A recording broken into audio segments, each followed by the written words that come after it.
पहले फोन और अब शाहजहां शेख के घर ने खोला भयंकर राज। सीबीआई का चला हंटर, एक और विधायक के घर बवंडर। शाहजहां शेख ने बड़े बड़े नेताओं को फंसा दिया।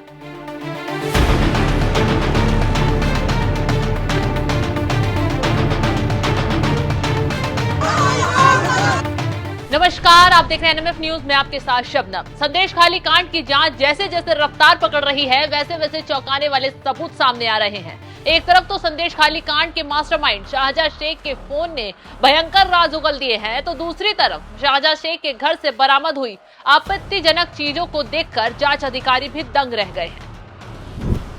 दरअसल सीबीआई ने संदेश खाली में शाहजहां शेख के घर और कार्यालय पर छापेमारी की। ईडी अधिकारियों पर हुए हमले की जांच के मकसद से यह छापेमारी की गई। इस छापेमारी में फॉरेंसिक और ईडी अधिकारियों ने भी सीबीआई टीम को सहयोग दिया। फॉरेंसिक टीम को शाहजहां शेख के घर पर सबूत इकट्ठा करने में कई घंटे लग गए। शाहजहां शेख के घर से कई आपत्तिजनक दस्तावेज और सामग्री जब्त की गई है। शाहजहां शेख के घर से कई ऐसी चीजें बरामद हुई हैं जिससे जांच की दिशा और दशा ही बदल सकती है। इसी के साथ एक और चौंकाने वाली जानकारी सामने आ रही है। सूत्रों के मुताबिक खुलासा हुआ है कि जिस दिन शाहजहां शेख और उसके गुर्गों ने ईडी पर हमला करवाया था, उस दिन शाहजहां शेख किसी से फोन पर बात कर रहा था, और वो फोन पर बात करने वाला कोई और नहीं बल्कि टीएमसी विधायक सुकुमार मेहता से बातचीत कर रहा था। इस बात का खुलासा खुद विधायक सुकुमार मेहता ने कर दिया है और एक चैनल से सफाई देते हुए कहा कि 5 जनवरी को उन्होंने भीड़ को नियंत्रित करने में सहायता का अनुरोध करते हुए शेख को फोन किया था, लेकिन शेख ने कहा था कि वो क्षेत्र में नहीं है।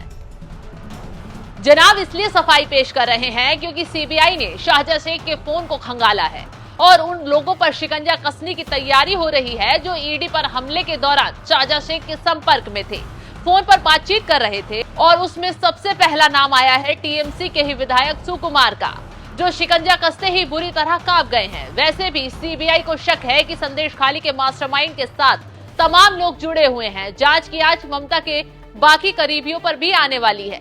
यही वजह है कि ममता बनर्जी के हाथ पांव फूल रहे हैं। टीएमसी नेताओं के एक एक कर काले चिट्ठे खुल रहे हैं। इसी बीच शाहजहां शेख पर सीबीआई ने शिकंजा और कस दिया है। अब शाहजहां के खिलाफ दर्ज एफआईआर में हत्या की कोशिश की धारा भी जोड़ी गई है।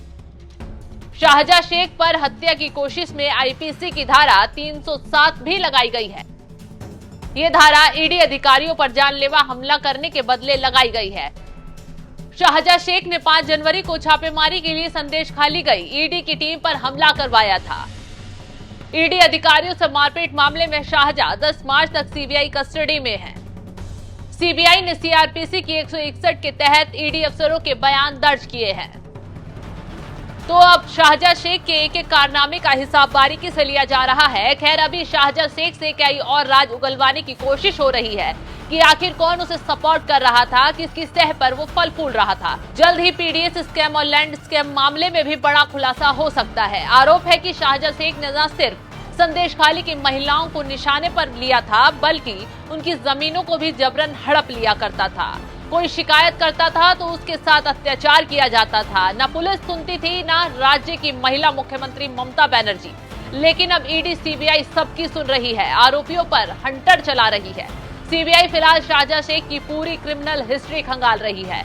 ईडी इस पूरे मामले में फाइनेंशियल चेन पर काम कर रही है।